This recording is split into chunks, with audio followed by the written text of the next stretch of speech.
Welcome to Tentative Title with Tim. This is a podcast about creativity, about process, about filmmaking, and about screenwriting. Welcome, everybody, back to the podcast.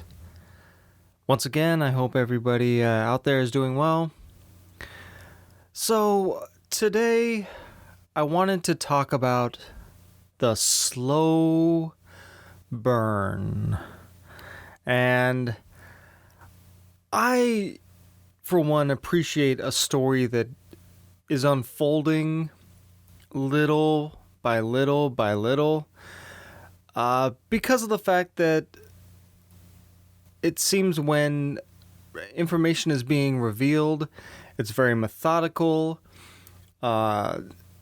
It's also, there's a sense that information is being withheld for a particular time, that you kind of have to get through all this setup in order to get to the payoff of that information.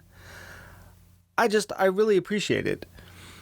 And the reason why I say that is because there's a new show that has really kind of captivated my imagination, my focus, my excitement about slow burn storytelling. And that is The Only Murders in the Building. Now, I'm not saying that this is the only one that is taking the slow burn approach. I recently watched Midnight Mass, and that also had this very slow, gradual revealing of information, and it allowed for you to kind of like get seduced into the story and to kind of have questions that were lingering for quite a while before they actually revealed anything. And the reason why I say that is because I think nowadays a lot of us are impatient. A lot of us want to get to the answers right away because of the fact that there is so much going on.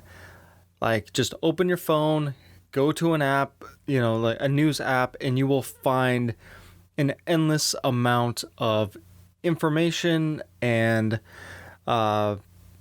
just news, things that are happening around the world 24/7. And a lot of times you look at all these stories and you're like, I just want to know what the answer is. I just want to know like what is going on so that I can make choices about my own life that will, hopefully be beneficial based off of the information that I have. And I mean, that's human nature too. Like we want to know the answer. We really, it's hard to wait for certain things to be revealed.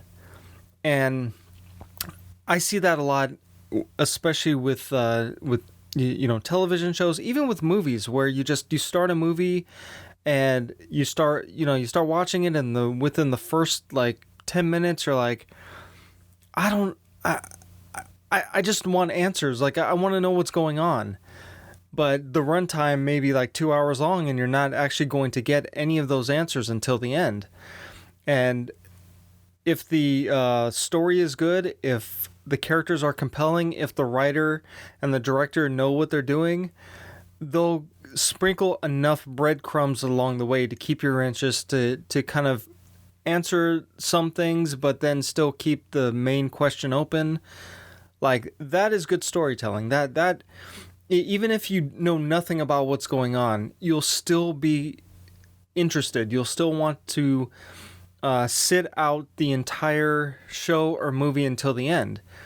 And I love that. I think that's one of the other reasons why I love mysteries so much, is that, I mean, even though they do usually they start out with something dramatic happened. Usually it's a murder, and now you kind of you get to find out how the murderer or how the crime happened. So on the one hand, it's like, well, okay, yeah, you see something happening and you're like, oh, that's crazy. Like, I wonder why this happened. I wonder who's involved. Sometimes they let you know who's involved, right away, but you don't know exactly how they got there. And so that is a tool, that is a trope that you can use in your own writing, in your own filmmaking, where you get to just reveal out of context what actually happened. And then, you flash back to 2 months before, whenever, however much time you want to have this mystery unfold. But even with that, it's like you can still play with that. Like with Midnight Mass, you start off with this very dramatic thing happening, and in a way it kind of sets up what's going to happen later, but a lot of it is just this traumatic moment in this character's life that haunts him for a bit, and then that kind of goes away in the middle of the series, because there are more questions about what's going on in this small town. So it's like, even though it starts off with this very dramatic, traumatic thing happening for this one character, it kind of is the catalyst to send him back home to this island where he gets to reconnect with his family, and he gets to reconnect with people in the town. So, and then it becomes like this slow burn once again, where it's like, okay, what's happening in the town? So I didn't mean to talk so much about Midnight Mass, but let's talk about Only Murders in the Building. It starts off with a SWAT team going into an apartment building, and there's a woman covered in blood, crouched over a body, and she's like, I don't know what happened. And then it flashes back, I think it's like a month earlier or something like that. And then you get to meet other characters in the building, and there are these two that are played by Martin Short and Steve Martin. These guys have been around for a while. If you don't know, like, they're great comedians. They're great actors. They're very fun to watch. They're very talented people, and you get to see them being obsessed about true crime, and they are listening to this podcast about true crime, and that's how they kind of develop a friendship with one another. And then when a murder happens in their own building, they start to want to become the same. They want to, figure out what happened in the building, as well as like make their own podcast. It starts to get kind of meta, which is, I also appreciate. Like, if there's something in it that is for that, like, is not only about the audience, not the audience, but about the characters and about their situation, but there's something extra for people who are fans of the actors. That's always a cute thing to kind of put in there that doesn't distract from the story, but people who know those actors really well will appreciate it. So, and then from there it starts very slowly. Like, they're just trying to figure out what's going on. They're figuring out whether or not they should, pursue this case, because this murder seems to be a suicide. And so they're kind of gradually, the showrunner, the writers are gradually unfolding this like information about each one of those characters and their past, and especially one of them has a connection to the person who died, but the Steve Martin and Martin Short characters don't know about that connection until much later in the show. But the audience does. The audience gets a chance to see that there is some connection, and then you learn a little bit gradually as the show goes on. And right now it's like, I think we just watched, I think it's episode 9 or something like that. So, like, it's getting close to the end, and it is paying off in so many different ways. But it's taken about, 2 months to get here, because it's been releasing every week. And so, even though it's been really a struggle to want to know the end, to really just like, okay, what happens? How did this murder happen? Like, what's going on? Like, how do we get here? It's getting closer and closer and closer to a conclusion that I'm just really satisfied with it. I'm so excited about where this is going to go. And then on top of that, to hear that they got renewed for a season 2, I'm like, oh my gosh, okay, so how are things going to be resolved? Are they going to be resolved? Or are they going to, have to solve another murder in season 2, and how is that going to go? So it's really exciting.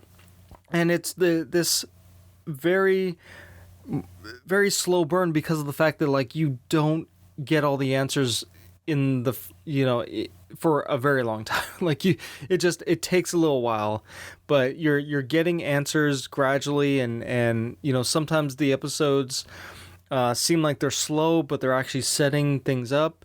Like in the obviously in the first episode you don't know what's going on, but there are certain moments that get paid off from the first episode into the second episode, and you're like, oh, that's why that scene was so awkward. That's why that guy had that monologue about this one thing. Oh, okay. Oh, that's great. Okay, that's good writing. That's setting things up and paying things off. Sometimes right away, and I just appreciate that. And another reason why like I'm into like these slow burn kind of stories is that I come from a theater background, and a lot of times in just drama plays, it's like you're talking about 2 hours, maybe 2.5 hours of characters, discussing things and being frustrated with things, and trying to live their lives, dealing with all kinds of obstacles and frustrations, and usually they're yelling at each other at a certain point, but at the end of the play, there is always this turn. There's always this moment where you realize what all of this struggle was about, or what all these characters were trying to do, because like somebody usually has some kind of monologue, or there's some kind of moment where somebody dies, or there's something that happens where it brings it all together, and you get this kind of like this realization of like, oh, wow, this is what even though I was bored at the beginning of the play, there was enough there to build this story that led to this conclusion, and now it's the most cathartic experience that you could have, because the storyteller, the playwright, was leading the audience along the way and giving them breadcrumbs and giving them enough that they could care about the characters and want to know where the story was going, that when it finally concluded, it was like this explosion, this boom, this oh my gosh, like that, wow, that's what this was heading towards. That is so sad, or that is so traumatic, or that like, and especially with like with mysteries and stuff, it's like you get that catharsis every time. Like it's just, what is happening? How could humanity be so screwed up? Like, or maybe it was an accident. Maybe there were things that happened that, just like there was a misunderstanding or something. Like there's always something powerful that happens when you utilize the tool of slow burn storytelling, because we're able to set things up, just keep setting them up, and then if you're paying attention to where the story is going, if you're crafting every moment up until the big conclusion at the end, like the audience will appreciate all of that. But you have to have confidence. I'm not gonna lie, it takes confidence to let your audience be bored a little bit at the beginning, to allow them to kind of not understand what's happening, and to allow for just these breadcrumbs to be scattered out over the course of the story. Because that's kind of like the sign of a good storyteller, is that they allow the audience to, I don't want to say they allow the audience to get bored, but they allow for moments to happen. They allow for characters to have some silence, or to express themselves in a certain way, or to just allow for these characters to live a little bit and to express something about themselves, that if the storyteller is good at what they do, will point, like the moment at the end will point back to these other moments at at the beginning of the story. And that's a lot of fun to do as a creative person, just to take something that seems to be insignificant, or that the audience is going to take for granted, and to point back to it, and to say to the audience, hey, remember that thing that was at the beginning or towards the middle or wherever you happen to put it? Remember that one thing? Yeah, that thing was actually really important.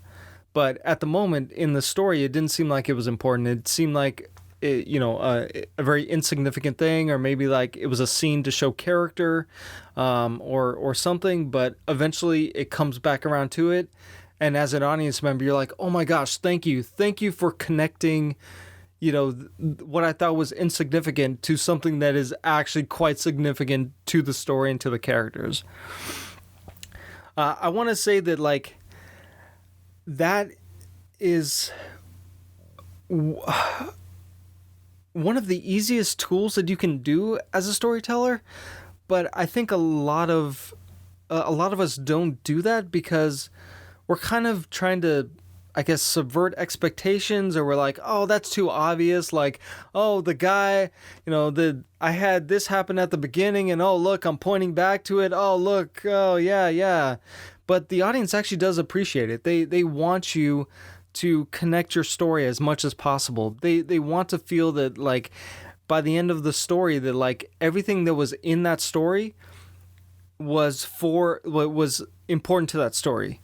Like, if you have scenes in there that don't seem to point to anything, or if you have, like, character moments that just don't seem to, like, matter, it's like you don't need them.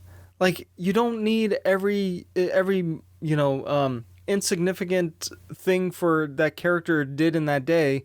Like, you don't need all that stuff unless you're planning on having the character do some kind of mundane thing, and then you're like, okay, now I'm coming towards the end of the story. Well, the reason why that character was doing that mundane thing was because they actually, like, they their daughter was, like, died, and the last, let's say the like the small thing that this character did was, like, he made French toast in the morning, but he'd never eat it, and it's just like, oh, that seems weird and quirky. But then you find out at the end, oh, well, actually his daughter who had died, like, loved French toast, and so he makes French toast out of habit in the morning, even though, like, she's been gone for like 5 years or something like that. Like, little things like that can be a lot of fun as storytellers to kind of, like, put together, and it makes for a much more powerful experience for the audience. It allows for catharsis. Like, it can even work in comedy as well. You can set things up and pay them off later. Like, if you're not having fun, like, putting stories together like this, and finding ways in which you can tighten up your story, it's like, then I urge you to find those moments. I urge you to go through your scripts and go, like, obviously if you shot your film, you kind of, like, have what you have, but there are reshoots. You can go back if you have enough money, or if you need, like, a small moment, you can fill in some of those moments. But the point is to actually, like, recognize those moments when you're writing it, to craft your story as tightly as you can before you even go into production, and yeah, just tighten everything, connect everything, get it to a point where you can have fun having information doled out to the audience little by little by little, and like, use the slow burn method. Like, the audience will appreciate it in the long run. And obviously the point is that you got to give them enough that's interesting so that they will sit around for the entire story. And that is, I believe, the big issue that, storytellers face today, is that having enough that is interesting that the audience will stick around until the end. Because there's so much more content out there. There's so many movies, so many shows that, like, there's got to be something in there. There's got to be something about the character that the audience wants to follow. And having these little moments actually helps the audience, recognize a good character, to see some humanity in that character, to connect with that character. It's like something just very small that you can set up and you can pay off later is going to go a long way. So, yeah, I know it's a bit rambling, but like I said, the slow burn, it's just like it allows an audience to go on a journey. And I think if we have more shows and more movies that allow for the slow burn, I think the more human we feel, because life is, for the most part, pretty slow. It seems like time is flying by, but, like, things don't happen very quickly sometimes. And to have a story that kind of like is unfolding over time, I think allows the audience to process a lot of things, allows the audience to become ready for the revelations that you are going to reveal to them by the end. And if you do that, and if you do that well, they will never, ever forget your show. They will never, ever forget your movie. That's plain and simple. They will always think about it. They will always come back to it. They will recommend it to friends and family. Like, it's worth it. It's worth it to take the time to make something like that, because it will stand the test of time. It will be something that, to be honest, it might even be, an awards contender, because the Academy likes stuff like that. They like things that are slow and dramatic. Just look at all the Best Picture, nominees and winners. Like, a lot of them are very slow-paced dramas, and that's what they want, and that's what they like, and that's what I think is, not to say that you write it just to win the awards, but it's another, I guess, incentive to try this method, to try to craft a story that is very slow but unfolds gradually and has these huge revelations at the end. So, all right, guys. Thank you so much for listening. I hope you've learned some things, or I gave you something to think about. Make sure to, like, share, subscribe, all that kind of stuff. Just to build the podcast, to build, awareness with this, and to just, build an audience and start a conversation about things. Or, if you guys are good sitting back and listening, I'm good with that too. So, all right, guys, I'll talk to you on the next one. If you'd like to connect with me, there is an email for the podcast. It's tentative.title.with.tim.podcast@gmail.com. There's also a Twitter account. The handle is @title_Tim. There's also a Facebook page where you can post questions, or you can connect with me there. Thank you guys for listening. I'll talk to you on the next one.